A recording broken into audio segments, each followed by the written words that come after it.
Donc voilà, on est à Léon, donc on est juste à côté de l'église du Calvaire, très coloré, se rapproche bien sûr de Antigua, donc on va se balader un petit peu. En plus il y a une boulangerie française, et puis voilà quoi, on va prendre des infos pour aller au Cerro Negro, donc je pense que vous entendez, hein, c'est le moment de la messe.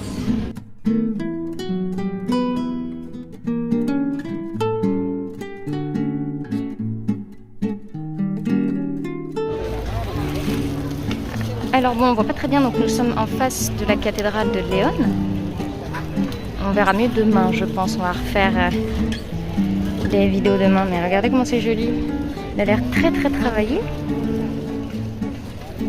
Elle a l'air vraiment très très très très jolie. Bien sûr, il y a une autre église là-bas. On va faire quelques visites de quelques églises. Donc, comme vous pouvez voir, là on en a une derrière qui est l'église du Laborio. Hop. Donc il y en a 16 ici, on va voir si on peut les visiter, on va voir si on peut se faire aussi quelques musées et peut-être demain on se fera le Cerro Negro et Delicia. Voilà, on va vous mettre quelques petites images.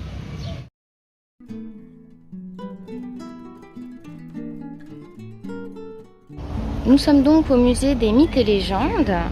Donc en fait c'est un musée qui antérieurement a été une prison, c'est pour ça que là par exemple il y a un tank qui a été utilisé par la révolutionnaire sandiniste.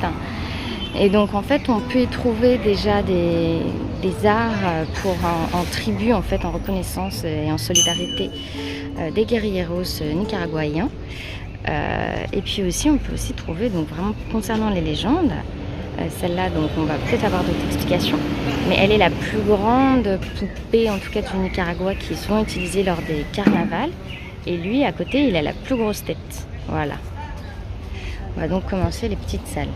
Donc voilà sur la façade du musée, en tout cas des salles d'exposition, avec la torture, les tortures qui ont eu lieu malheureusement ici contre les guerrilleros de la Révolution.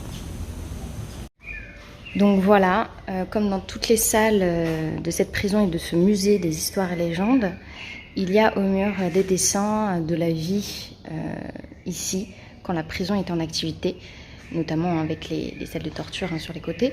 Mais ici, par contre, cette salle, outre représenter l'activité et le dortoir, représente surtout les personnages historiques du Nicaragua.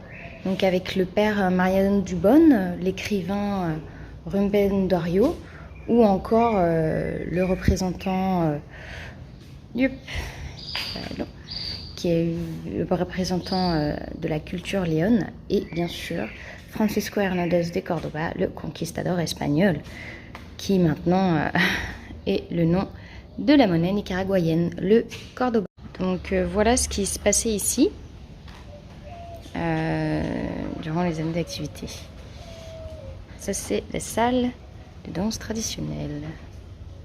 Oh, avec les costumes traditionnels.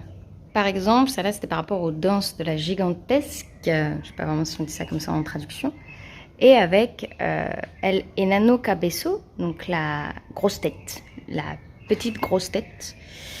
Et en fait, tous les personnages de cette danse-là, donc qui représentaient, bien sûr, ça représente une femme espagnole par sa taille et son statut social avec ses vêtements, etc., de l'époque coloniale. Donc c'est pour ça qu'ils l'ont fait exagérément grand, parce que du coup, comme ils sont très petits, évidemment en Amérique centrale, en taille, en moyenne, mais du coup, les Espagnols paraissaient beaucoup plus longs. Voilà, on voit bien la différence, on essaie de mettre, mais voilà la différence. Là, show Dickman, Bigman, à la dame là-haut.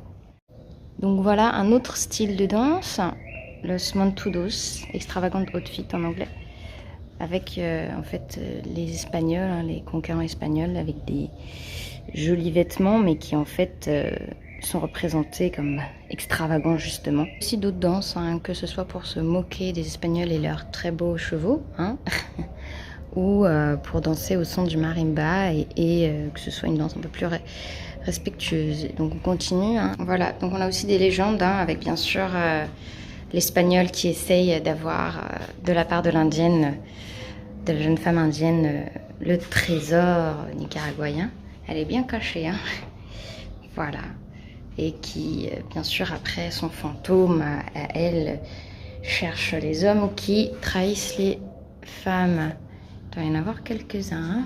Voir d'autres légendes avec la femme volante et Pancho Natio, qui était un ancien de la garde civile, qui était un peu au début considéré comme un Robin Hood, un Robin des Bois, puis qui en fait à la fin a juste commencé à tuer juste pour de l'argent, très facilement, et donc il a été emprisonné dans cette prison. Mais son esprit continue d'apparaître dans la rue de Léon. C'est pour ça qu'on dit que si quelqu'un est volé dans Léon, traditionnellement, les gens disent pour rire, c'était Pancho Natio. Bon, voilà, hein. On le sait maintenant. Très intéressant, hein, regardez-moi ça.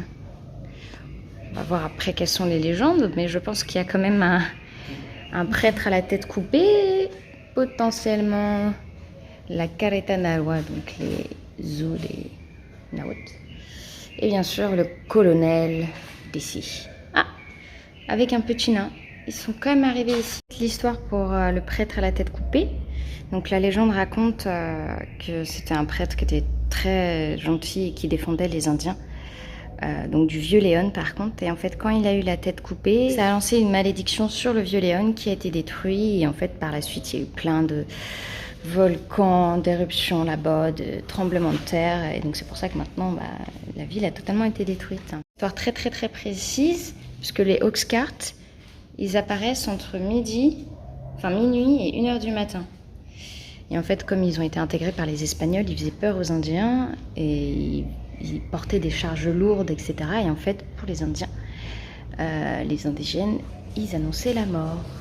Regardez sur son beau trône, elle arrive.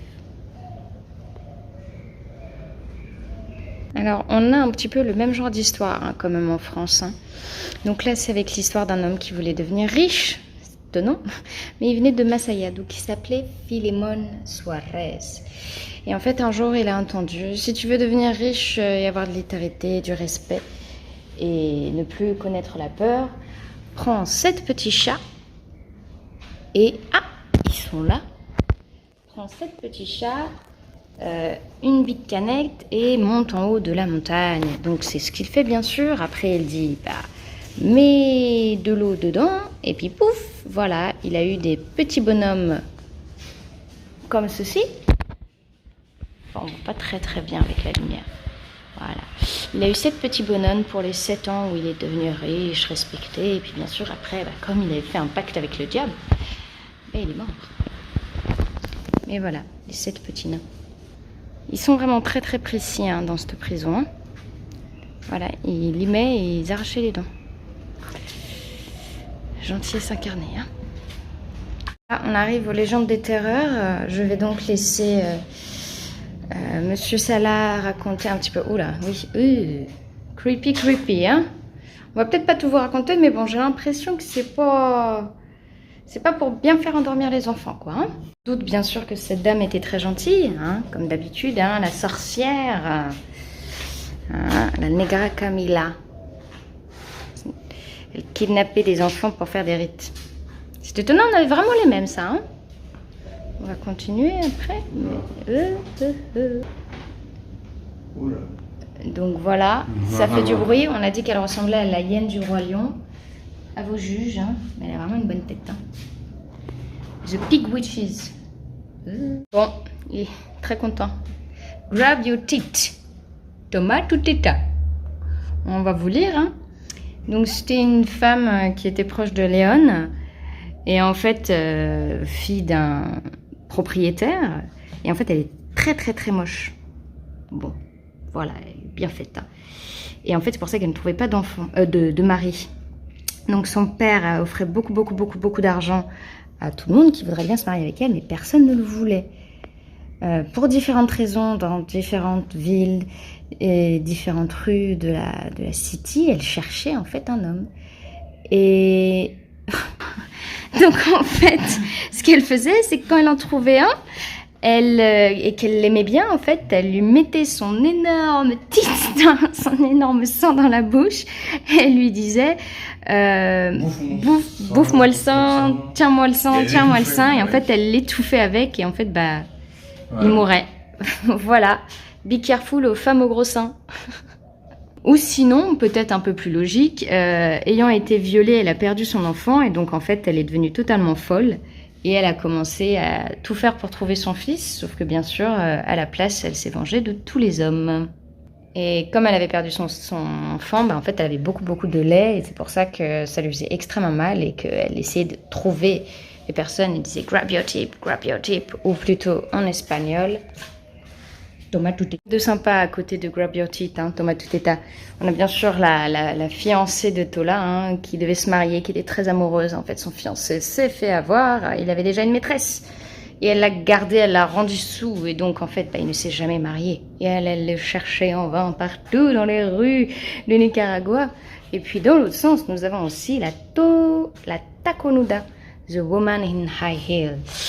Malheureusement, elle a été mariée, puisque c'était une fille d'un riche propriétaire, elle a été mariée à un violent et un agresseur espagnol, et en fait, elle s'est tuée. Cependant, la légende raconte que dans les fermes, tard le soir, en fait, elle cherche des jeunes hommes qui tapent les femmes, et en fait, elle les humilie en public. D'abord, elle les drague avec son parfum, elle les amène dans des endroits publics, et en fait, elle les déshabille et elle les fait réveiller comme d'un grand rêve, et ils sont très embarrassés et ils partent en fuyant. Il est difficile de la voir, mais vous pouvez entendre ses talons au loin. Et nous avons quoi de ce côté-là? Ah. Légende indienne. Légende indienne.